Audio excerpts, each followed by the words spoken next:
Faccio una premessa, io non sono un Novax, che sia chiaro. Quindi io sono per la libertà vaccinale. Questo è un dato di fatto che deve essere chiaro. L'ha sempre detto, quindi. Sempre detto. Allora, detto questo, la libertà sembra che sia soltanto ciò che una parte importante, quella che gestisce la comunicazione, quella che gestisce il potere, vuole dire.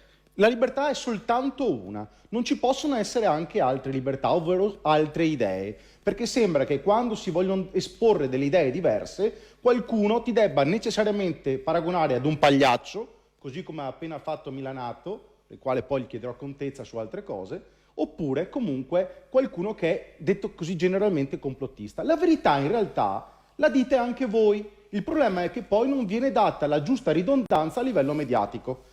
Quello che ho in mano, spiegazzato perché lo sto usando ovunque, è il nono rapporto sulla sorveglianza dei vaccini Covid, fatto dall'AIFA ed è il rapporto che prende il periodo dal 27 dicembre 2020 al 26 settembre 2021. Qui ci sono scritti quanti morti ha fatto il vaccino. Il problema è che se io lo leggo, magari gente come Milanato o la senatrice potrebbero dire che io sto dicendo balle. In realtà leggo ciò che lo Stato dice. Che cosa dice lo Stato? Che su 84 milioni di dosi somministrate in questo periodo ci sono state 101.110 reazioni avverse. A pagina 12 di questo rapporto AIFA, quindi non di un complottista, c'è scritto che il 14,4% di queste reazioni avverse sono state gravi. Di queste, e qui c'è la lista, basta che ve la scarichiate anche voi, ok?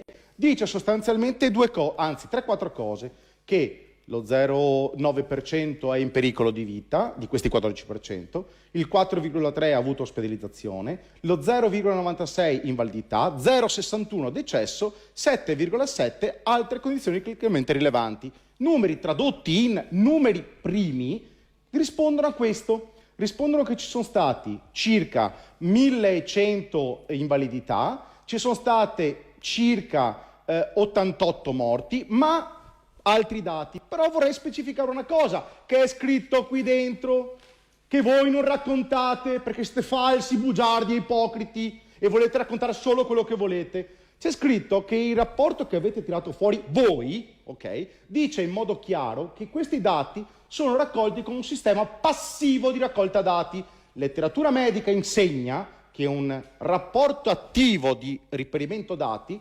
porterebbe queste cifre ad un moltiplicatore per almeno 100. Vuol dire che, sempre con questi dati sottostimati, almeno ci sono stati 880 morti per quanto 8.800 morti per quanto riguarda 880, scusatemi, morti, ci sono stati 11.000 gravi casi, ok? E queste cose voi non le raccontate. Io adesso non voglio dire che non si debba fare il vaccino, però voglio dire un'altra cosa. Che cos'è un vaccino? Magari, e chiudo.